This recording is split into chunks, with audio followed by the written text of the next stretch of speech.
how your narrative keeps you stuck.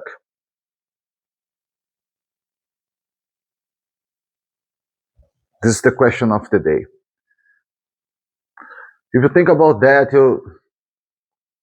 it's easy to understand that each one of us, we have our own narratives, things that we believe about ourselves. For example, you believe that you are disciplined or not. You believe that you are lazy or not, that you are a hard worker or not.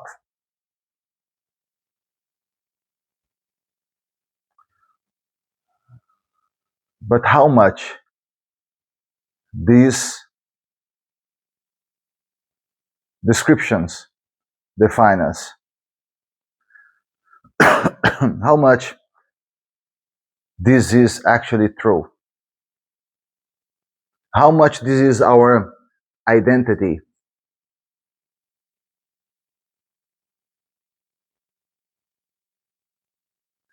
In many cases, this narrative is what other people tell us. And they may be true because what other people are telling us may be what they are just seeing, our behavior. I remember when I was younger, a girlfriend of mine, I don't remember how old I was, something like 18 years old or something. I remember that she told me that I didn't know how to deal with frustration, with people not doing what I want them to do. But why she said that? That was just what she was seeing me doing.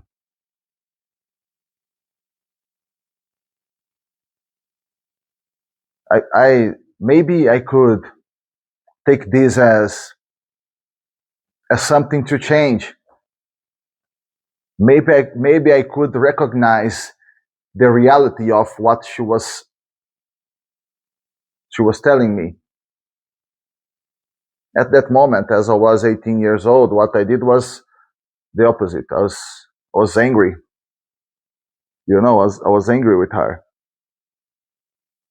I didn't. I don't remember if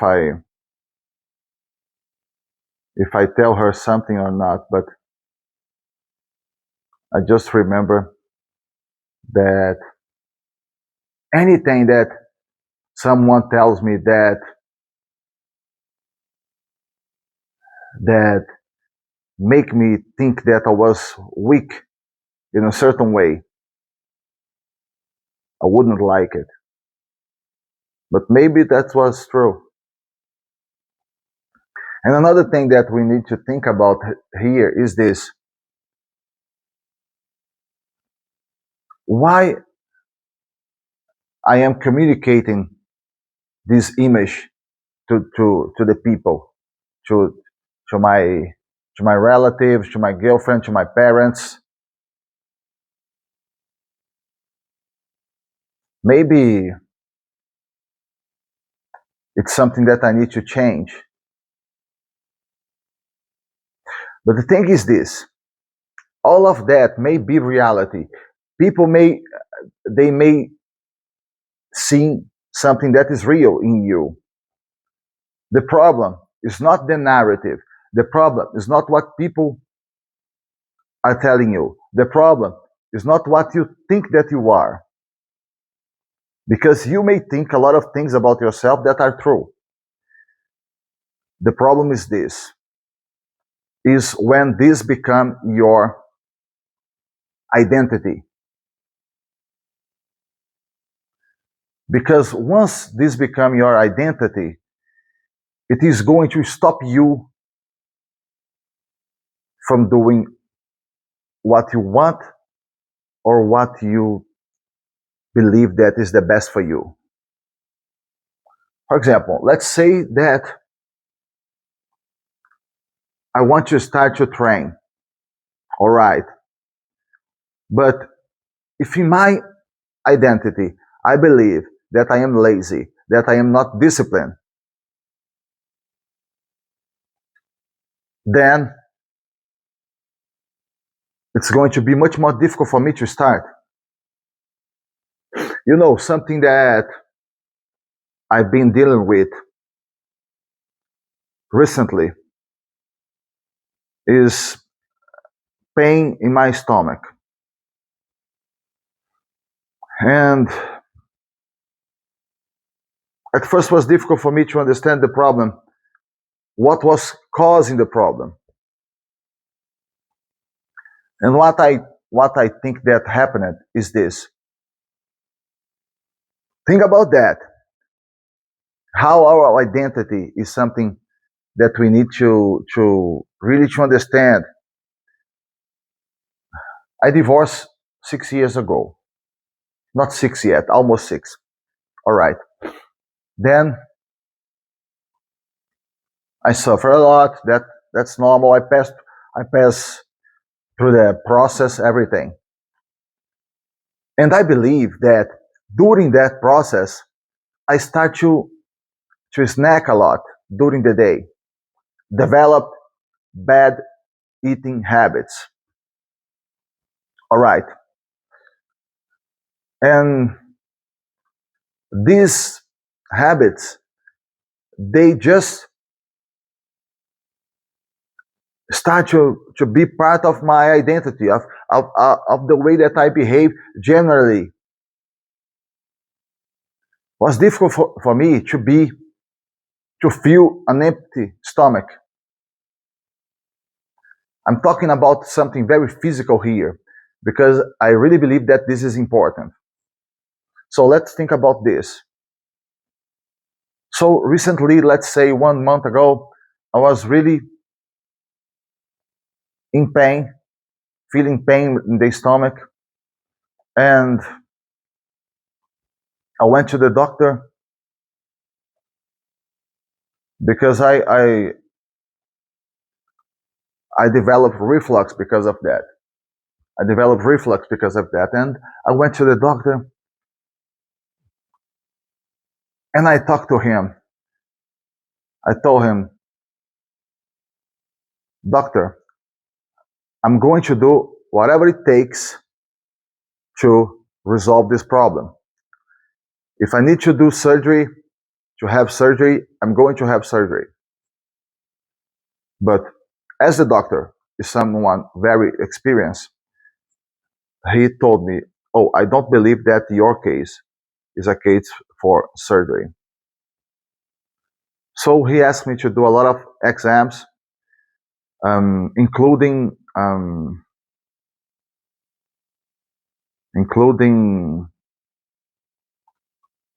I don't know the name of the exam in English, endoscopy, including endoscopy. All right, which means that the doctor would check inside my stomach. All right, and the reality is that the exams show that I have nothing serious in my stomach because I was worried because I was dealing with a lot of pain. The fact is this: I will get back to the doctor with the exams tomorrow. But reflecting on the results, I checked the results, and because I was anxious to know what was happening with me, because I was afraid that it could be something serious, and But I, of course, the doctor has the final say in this. I'm going to be with him tomorrow. Okay, but you know something? I realized that my problems were related to my habits, to what I do, to what I get accustomed to do every day. I got used to do this every day.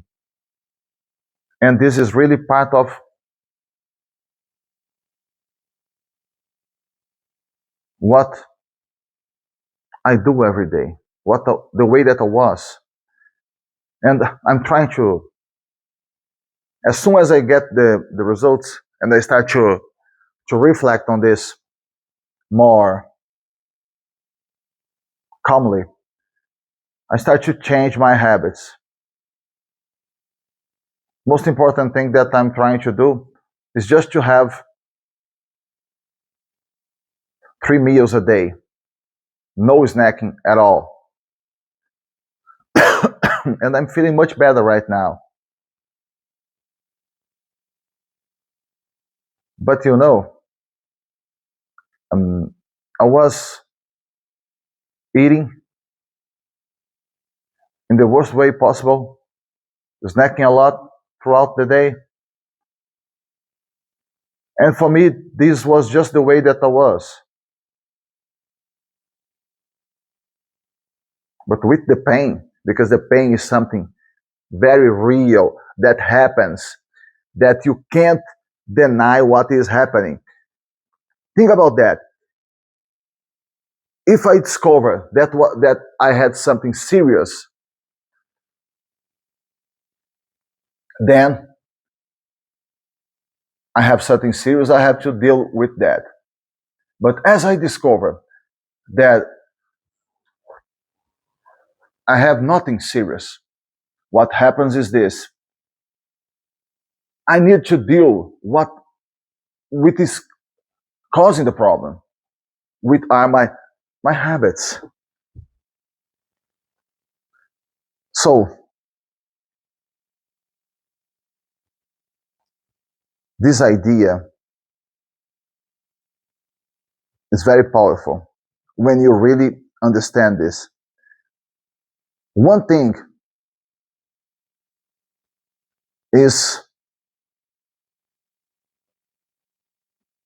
the the definition of your behavior. But a very different thing is what you are, what really defines you. Yes, I understand that as you were doing something for a long time, this is the way that you are. But in the reality, what what you really are, you are a human being. So you are able to change what you are doing.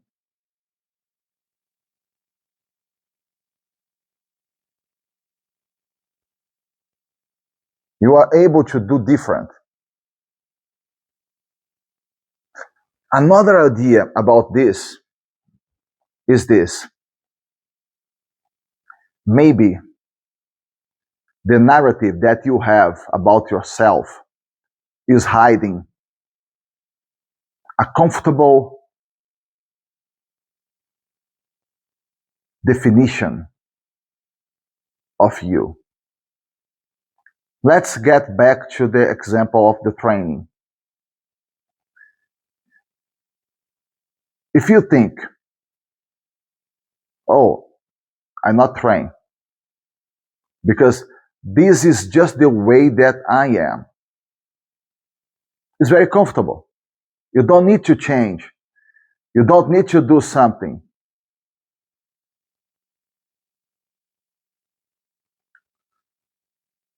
For example, I'm trying to start this YouTube thing right now. And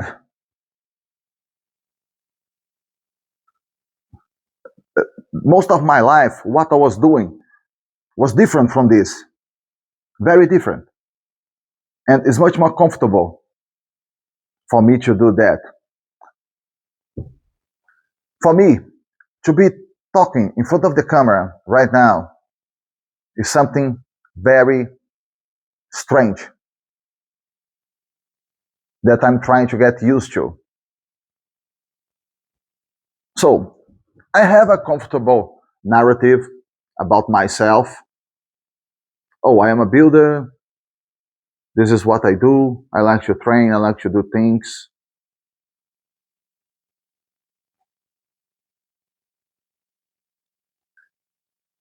And this is a comfortable narrative, yes. But this is the reality. In a certain way, yes, because this is what you are doing until now. But you are a human being, same way as anybody else. So why can't you do what you want to do next? Reasonably. I'm not saying that I want to do, I'm 47 years old right now. I'm not saying that I want to go to be on the Olympics or something like that, which is not in accordance with my age.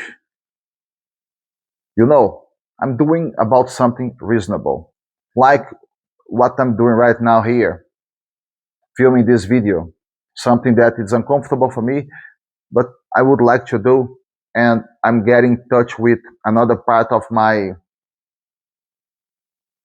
myself.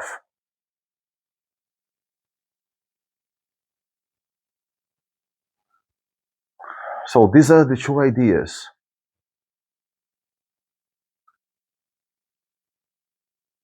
I believe that the most important thing is that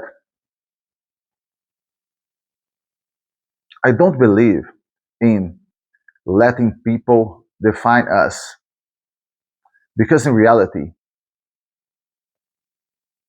we can do that. We can let people define us.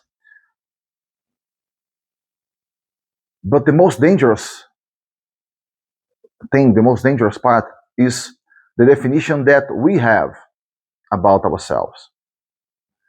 Because think about that. For example, right now, I'm here filming.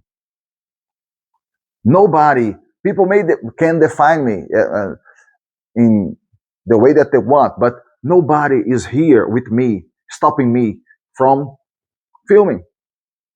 If I want to do it, I can.